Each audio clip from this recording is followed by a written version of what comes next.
Sort of live, because we're doing a little bit something different this week. From Brooklyn, it's Ask an Engineer. Hey everybody, it's me, Ladyada. Mr. Ladyada is with me. That's right, we're doing half live because we have some family in town. We're going to go hang out with them. Yeah. But if you're seeing this now, we're probably relaxing outside. With family. For a change. Okay, well, we're still going to get through the show. Yeah, we're going to do all the important stuff. Let's go. Let's sound the code, which is still going to be active when you're watching The code is powerful. 10% off native for store all the way up to 11:59 p.m. Eastern Time. We're going to talk about some of our live shows, including just Ladyada, which has the great search, JP's product pick of the week, time travel, 3D printing. We got some Ion and PI new product introduction brought to you by DigiKey. This week it is Teledyne Fleur. And we've got some new products. We answer your questions. We already loaded them up. And we have free stuff. All that and more on, you guessed it, Ask an Engineer. So since we are speed rounding it this week, Lady, I'm just going to say it like this. There's free stuff. Yeah. There's lots of different things that you get when you add stuff to your cart. $99, you get a coaster. $149, you get a RP2040. Yeah. $149 or more, you get free UPS ground shipping. Yeah. $299 or more, you get a Circuit Playground Express. Okay, live shows. Show and tell just happened. Thank you so much, Liz, for doing it. We're pre-cogging into the future, as they say. I'm sure it's awesome. Yeah. Desk of Ladyada was over the weekend. Ladyada, what did you do in part one of Desk of Ladyada? Okay, so actually, you know what? I don't remember because I'm looking. Well, you did some CD floppy stuff. Like, you did some floppy things. I know, but I don't remember what. You want me to look it up? Yes, okay. Okay. So, I showed off the pixel shifter, which I got the prototypes for, and I got it working, and I showed that working with the TM1814. Okay. And then I'm working on revising the Flopsy board to add Apple II support, and also to fix a couple bugs, and also make it so you can emulate floppies.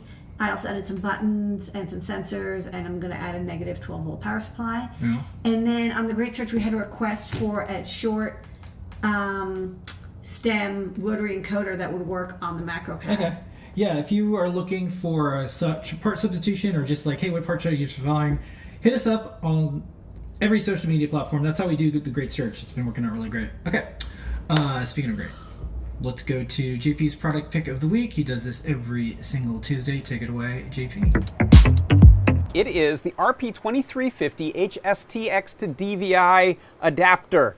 This uses that beguiling little FPC connector that's at the base of our Feather RP2350. Is a more dedicated high-speed transmission line. It has, I believe it's 4 differential pairs that are designed to send that data at speeds that are high enough to make that kind of monitor happy, or the one I've got down here for my demo. I have this image that is a 320 by 240 BMP. It actually gets pixel doubled over to the monitor because 640/480 is generally the smallest that an HDMI display is going to accept. This is my product pick of the week this week. It is the RP2350 22-pin HSTX FPC to DVI video HDMI output converter adapter thing.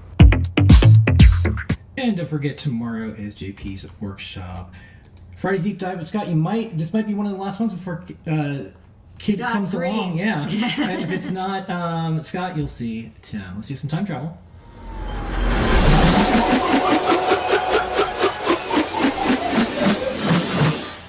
All right, we look into the world of makers, hackers, artists, engineers, and some follow-up news. We showed off the new Hacko, and people said, I don't know how I feel about this, silver cyber one. And I said, you know what would be really neat is if they just changed the colors and had, like, celebrations of things. And, Breast Cancer Awareness Month is coming up. We'd love to see a pink one. And sure enough, Hacko Fights Breast Cancer Awareness Month, Bringing Hope. They do some things. And so they don't have a pink soldering iron yet, but you can vote for pink cutters. I love the pink cutters. Yeah, so we voted. Look up in the chat and you'll see it. Please vote for this. Vote for it. Pink is not a girl color. It's a beautiful color that doesn't matter who you are. And no one's going to take your cutters, by the way, if you have that. Anyways, we're doing Halloween all month long. We've been doing sales for the newsletter. It's just about it. So if you need any Halloween supplies, please go get it. Now, by the time we do the next show, there's almost going to be another President Faux Show. Geek! We're doing a paid day off for charity for our team, including a paid day off for voting. Well, we have both. So if you're still interested in having your company do something like paid day off for voting, let us know. We'll send you over how we managed to do it. Productivity went up, not down. And in the world of IoT, this is a reminder from Brett. You still have time to sign up for the Internet of Things monthly newsletter. It is very popular. In fact, we just tell everybody everything. We have about 6,300 subscriptions and about a 40% open rate. That's pretty good. Pretty good. Yeah. Considering that they also have to have notifications on. Yeah. So the image loading notifications. All right, let's do some Python on hardware. I'm going to talk about Anne's interview that she did, but first up, let's look at what's in the newsletter this week. MicroPython 1.2.4 is nearly ready. It's just about going to get released. There is a major pull request for the RP2350 support. There's a preview release available. Do check it out. And we will update also to merge up. Yeah, lots of Halloween projects, all using Python. You can see some of the news that's going on with regular old Python, which is not just on hardware. Oh, I thought that was cool. There's an update to the Badger. Yeah. The Pomeranian Badger. Use MicroPython. Now it's RP Badger 2350. 2350. Yeah, and then kind of big news. It's always cool to see our team get out there after Anne did the PyDOS handheld. Here is a little bit of a preview. I'm not going to play the whole thing, of course. Anne was on Tom's Hardware showing off the PyDOS handheld.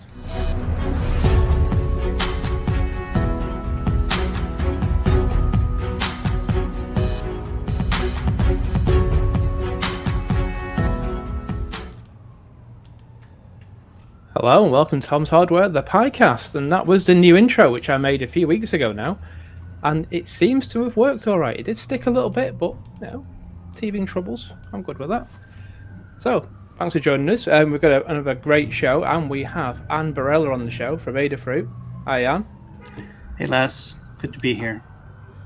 Always good to have you on the show. It's fantastic what you build, and I'm loving. We're talking before the show, and you can see in the background about a little bit of a preview. Watch the rest of it. It's linked in the newsletter on our site. This is delivered to you every single week from adafruitdaily.com. No spam. We don't harvest your email. We don't do anything like that. Next up, open source hardware. And our OSHA certifications. We do a bunch of open source hardware. Here's some stuff from the Learn system this week. Ladyada, you got to tell me what is on the big board.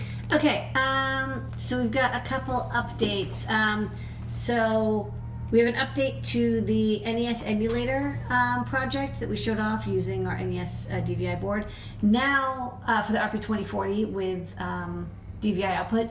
But this time we have an update from JP who got it working with the RP2350 and our DVI breakout. So now you can have like super faster, better NES emulation with the 2350. Jepler documented his hacking with the TM1814 LEDs. These are kind of funky LEDs that require like an inverted neopixel signal, and you can do it with PIO, but you can hack the PIO, and you also want to have it like auto transmit. Anyways, he got where he documented it. They also have a guide for last week's fab product, the INA 3221. Liz ported the Arduino code over to CircuitPython and did some documentation so you can use that breakout in Arduino or Python or CircuitPython to measure 3 DC voltages and currents all at once. Okay, and then don't forget there is Adafruit-Playgrounds. That is a separate site. It's where you can put all of your fun guides and more that you want to make. Let's take a preview this week and see what's going on there. We have the TM1814, yeah, some ladies in hacking. CircuitPython, and then this is kind of neat. Make Code on the Go, Make Code Adafruit, that is really neat guide. Of course, Anne's PyDOS handheld, and some Home Assistant Wi-Fi button with CircuitPython. We're getting the Home Assistant now, so yeah. Cool projects and more. Okay, let's do a 3D printing speed.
Don't forget the code is powerful and you get all this free stuff. Let's do some Eye on MPI. Eye on MPI.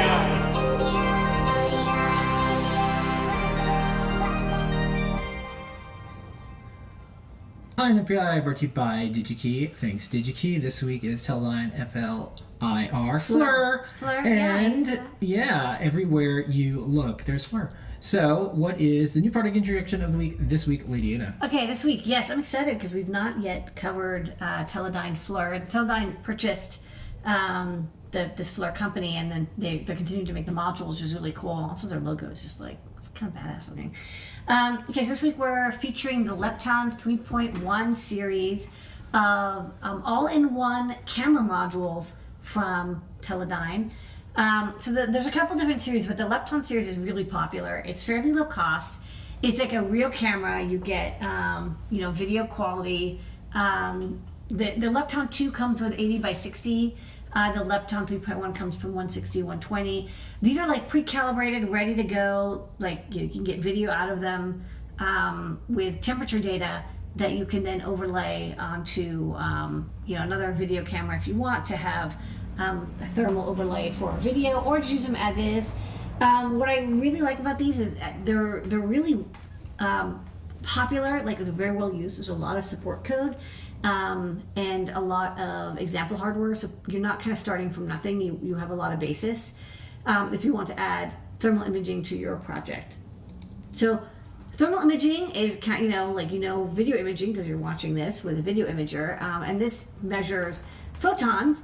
But if you want to do thermal imaging, you need a special kind of camera that has sensors that will react to ambient temperature. And what's cool about this is that it can measure ambient temperatures much hotter than what you could measure by touching. So for example, like in the leftmost image, you can do measurements of up to 400 degrees C. Now obviously no electronics is going to run at 400 degrees C, but you can point this at an oven or at a boiler or at equipment or at HVAC systems or plumbing, and you can measure the ambient temperature without even having to touch it, and also of a whole room. So they're often used for, of course, like obviously thermal management of equipment, maintenance, but also like home, renovations. If you want to see like where's the draft, so you can measure cold as well as heat, of course. So it's like, oh, where's it extra cold, where's it extra hot? So it's like a lot of use cases all over the industry. And so what's neat about these is they're really, really small. So these modules, like they say, like they're the size of a coin.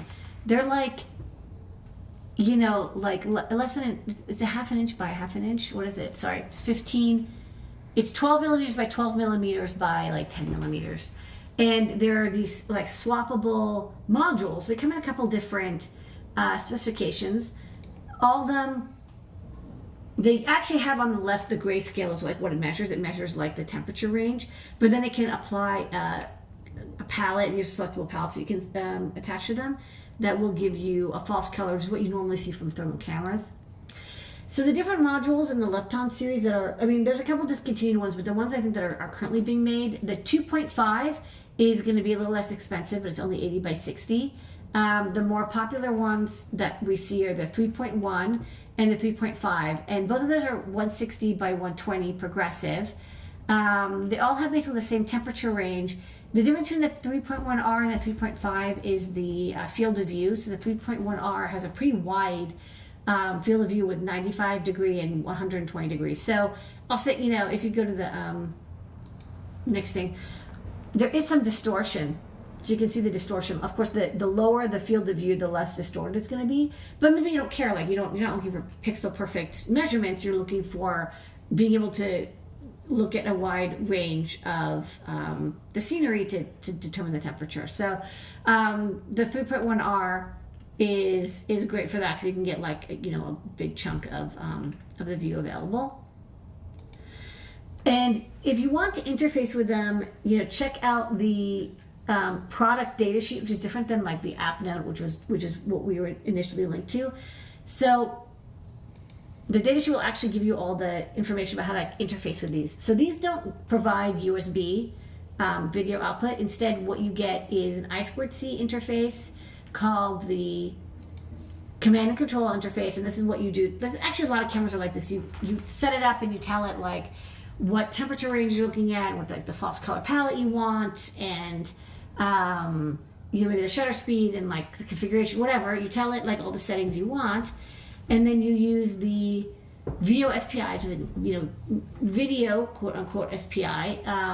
And this way you can implement it, you can integrate it with microcontrollers that don't necessarily have a USB port, and you don't need a full operating system to manage it because you're just like, it's just very high speed SPI that you're reading these video frames over. Because they're only 160 by 120 times, I think, 2 bytes per. So it's like not too bad to read a frame if your clock rate is, you know, 20 megahertz. That's pretty reasonable for an ARM Cortex M4 or like a Tensilica ESP32 to handle. The modules, like I said, are, you know, you don't pick and place them. You instead plug them in.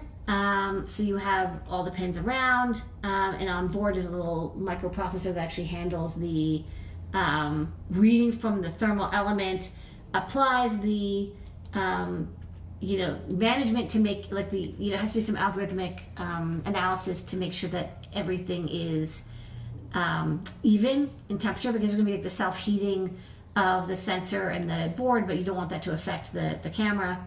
So it normalizes all the data and then it sends it out over SPI based on your I2C commands.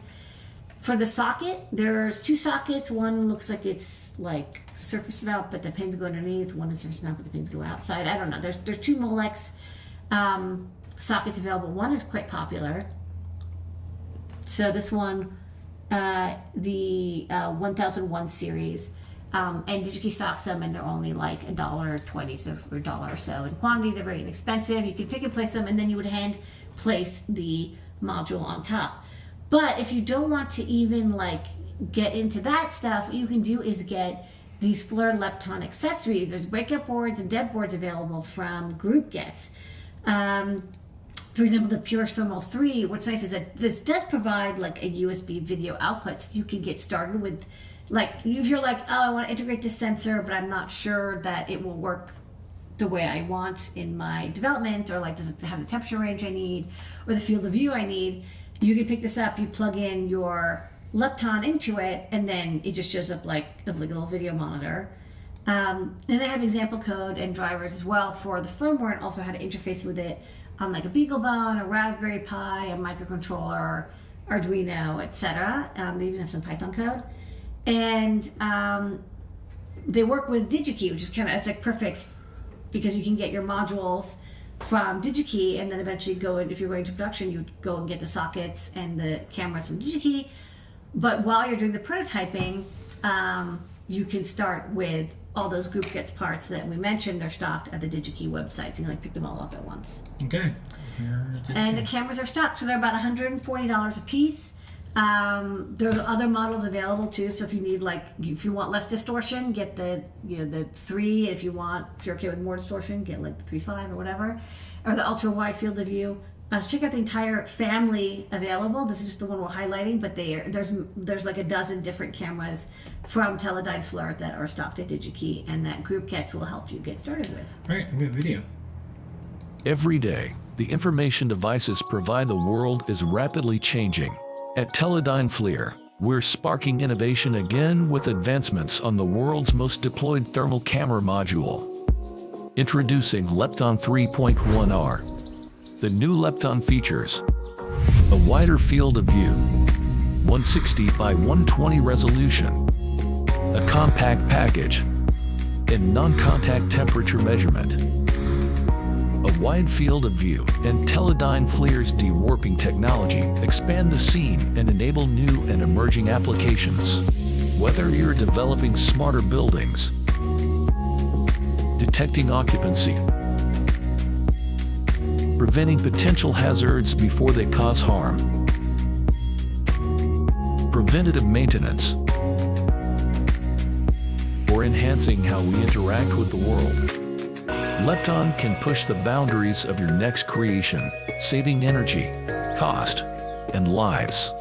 Innovation starts here with Lepton 3.1R by Teledyne FLIR. On MPI.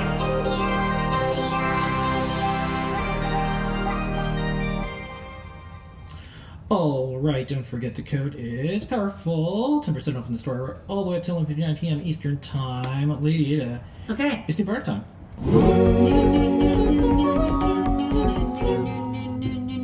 New.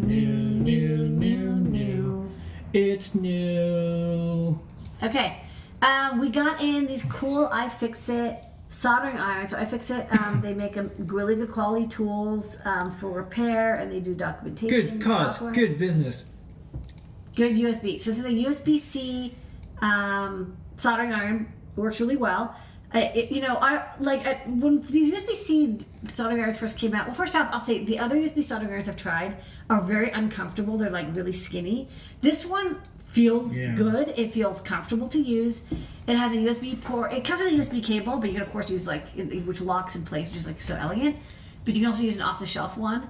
You will need a USB-C power supply to go with it, but you probably have one because you have like your laptop that runs on USB-C, or you have a laptop that has like a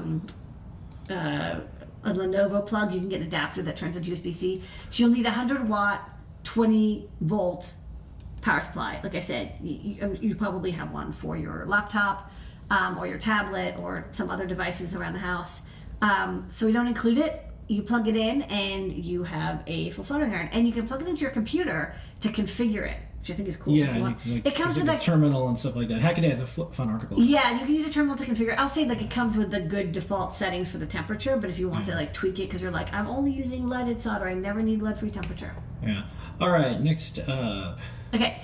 Next up, coming soon, and finish the tester, it's a breakout for the CP2105, which may sound familiar because we have stocked the 2104 and the 2102, and those are USB to serial port converter chips. This is a USB to dual port serial. So instead of just getting one COM port, when you plug it in, you get 2 COM ports. Both have RX and TX, RTS, CTS, DSR, DTR, and ring. There's also like a mini 3.3 volt regulator on there, although it's not very good. It's 50 milliamps, but still, maybe you just need a small 3.3 volt reference or something. But the cool thing is that you get like 2 COM ports. So if you have like 2 microcontrollers or 2 devices or 2 whatever, and you need to access both of them, and you want control signals, and you don't want to use a USB hub, this is like not that much more expensive than a single port, but you get 2. It's the same shape and like physical layout as the CP2102, but watch out, it's not pin compatible because on the left side is one COM port and on the other side is the right COM port, and the end isn't FTI compatible. Instead it's like power and ground, and then the RX and TX is for both. But look, if you have the problem where you have 2 serial ports somewhere and you want one USB conversion, this will totally do the job for you. Okay, the start of the show tonight, besides you, Ladyada, the team at Adafruit, our customers, the community, and the moderns of technology where we can do a recording and play it live is... Dun, dun, dun. It's the VCNL 4200. We did like videos and I released a breakup for the VCNL 4020, and then like one day I typoed it and I accidentally went to the 4200 page. I was like, oh, this is kind of a cool sensor too. So this is a long range infrared distance sensor. So, you know, in general, when we're talking about long range sensing, we usually tell people get a time of flight sensor. And we stock a ton of those, like the VL53, 51, 54, whatever, all of those in the TMF series. Those TMF flight sensors are super great and everything. They can go multiple meters, but they're a little bit more expensive. Also, sometimes maybe you don't want a laser for some reason. These sensors, you know, this is, the data sheet says they'll go to 1.5 meters. I think that's very optimistic. I think 1 meter is a very reasonable thing to assume. You don't get the true distance output, you just get like a number that gives you like the amount of light that bounced back. But still, like, it's much less expensive. Maybe if you are in a situation where you can't use a laser, but infrared light is okay, then the VCNL 4200 is great. It's also got a light sensor built in. So I've got like a quick demo over here. So let's see, you can actually see the IR light blasting out of here. So this is, it's got the light sensor, so as I cover it, you see the ALS, the ambient, what? The ambient light sensor goes down to like close to 0, and the proximity goes up to the top. And then as my hand goes up, this is about like, you know, as you get higher, the numbers don't change as quickly. But this is, you know, it's good for like basic distance proximity sensing without giving you the true millimeter output. I think that'll still be useful for some people. So you have it in the store now, check it out, especially if you need a light sensor. And you don't want to spend like $15, then this is a great alternative for infrared distance sensing. That's new.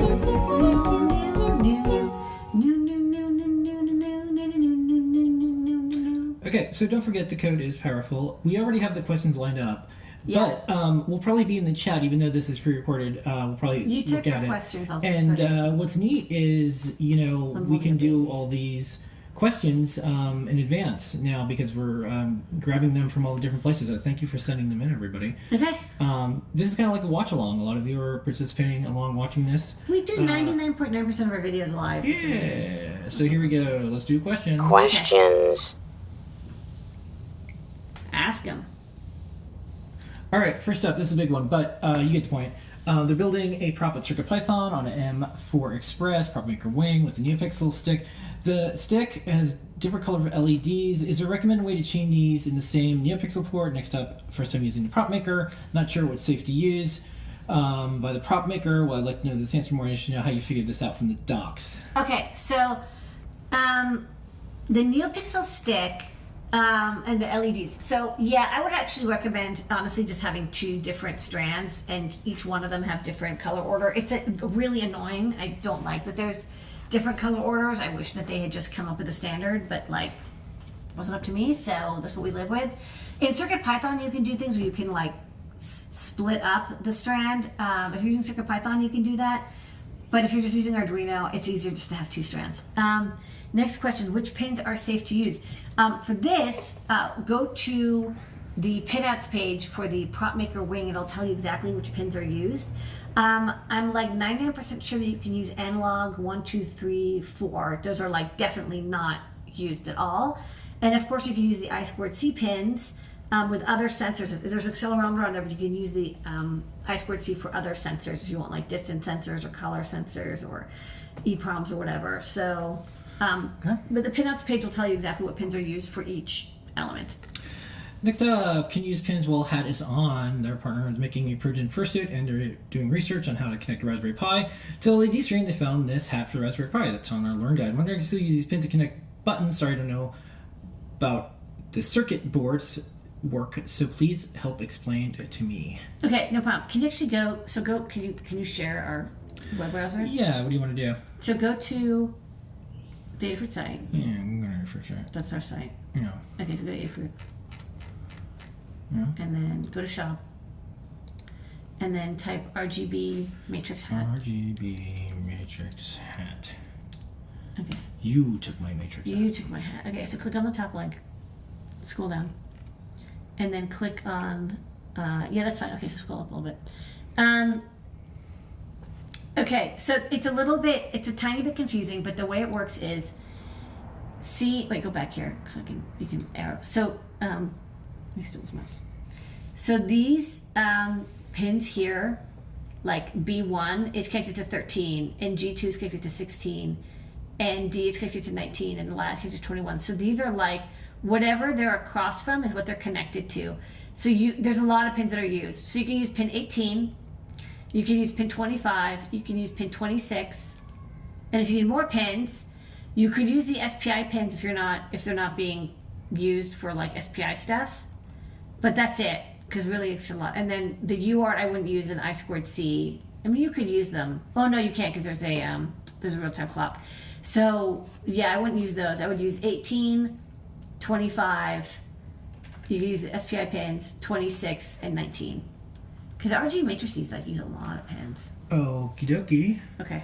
Next up, Ladyada. So this is the one that we did. This is what I want a surface mount encoder with the shaft protruding through a hole in the PCB so I can print the panel legend on one side of the PCB, wiring on the other. This would complement the reverse mount tactical button as a way of making control panels. They search for several distributors and cannot find such a thing. I have actually never heard of such a thing either.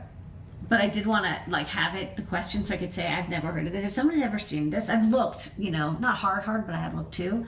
I've seen reverse mount buttons. I've never seen reverse mount, especially surface mount, because there's only like one surface mount rotary encoder I've ever seen, and that's from whatever EC, that company that makes all the rotary encoders. Okay. So yeah, sorry. Next up, this is from New Products a couple weeks ago. What's the difference between the SSO2 and the SSO3 solder suckers? Yeah, so we definitely can only get the SSO3. I'm actually not 100% sure of the difference. I know it comes with more silicone tubing, and I think they had to just like tweak the manufacturing a little bit, maybe to like improve the manufacturing style. It's also a little bit more expensive. They don't make the SSO2 anymore, so we booked the SSO2, and they're like, we don't make it. You gotta have the SSO3. I think it's basically the same thing. It comes with a little more tubing. Next up, that looks great. How many pixels can this board drive? That is for the prop maker. Prop maker pixel power. So I think that this is for the prop maker Feather, the RP2040. It can drive like thousands of pixels, like huge amounts. Okay. Yeah. Next up, how to properly snap female headers. I always snap in such a way that I lose one header at least. Yeah, there's no way to do it without. The easiest way I do it is I pull out one pin. Like I pull out one of the, because they actually come out quite easily with pliers, and then I cut there. And that way I definitely lose one, but I don't lose more than one. More under control. It's under control. Yeah. So you get to like define where the break is. Yeah. No one can hurt you but you. Okay, next up. This was one where I figured you would just say, are you going to make something like this? Can make a Linux compatible 8-foot feather based on the SG-2000. I have never heard of this chip. I do have like half a design for a feather with, it's like the FC1 S100, I think, or 200. It's like a very low cost, like Linux chip that comes in QFN. But I've never seen this chip. I'll check it out. Okay. And then this one I'm answering. Anyone know why Adafruit isn't at Maker Faire Bay Area this weekend? Yeah. Because we did so many Maker Fairs in the past, it's a good time for other people to join Maker Faire. 5. How many did you do? Well, I was one of the people who was running it in the beginning. beginning. 8. I did a lot. I did like 5 Maker Fairs. The other thing is we have a young kid now, 6. and there's different activities and different variants of Maker Fairs all around the world, so people don't have to travel across the country. Cross-country travel is really, really, really hard for us. We just opened up our Adafruit factory in Brooklyn, a little kiddo, so all of those things make it really hard to travel cross-country. But if there was teleportation and it wasn't just like, destroying you, and then, then I would do it. Faster than light travel. There's a lot of options that we don't have. I don't know what that means. Okay. Them's the questions, everybody. Thanks, everybody. Thank also you so answer much. them live if I'm in the chat. Yeah, and keep putting them on social media. Okay. So this is our shorter show this week because there's don't really have that much family, but when the ones we do try to spend time with them when they were rarely all together, and so that's what we're doing. Don't forget the code is powerful. We'll see everybody throughout the week. This has been an Adafruit production. Here is your moment of Zener.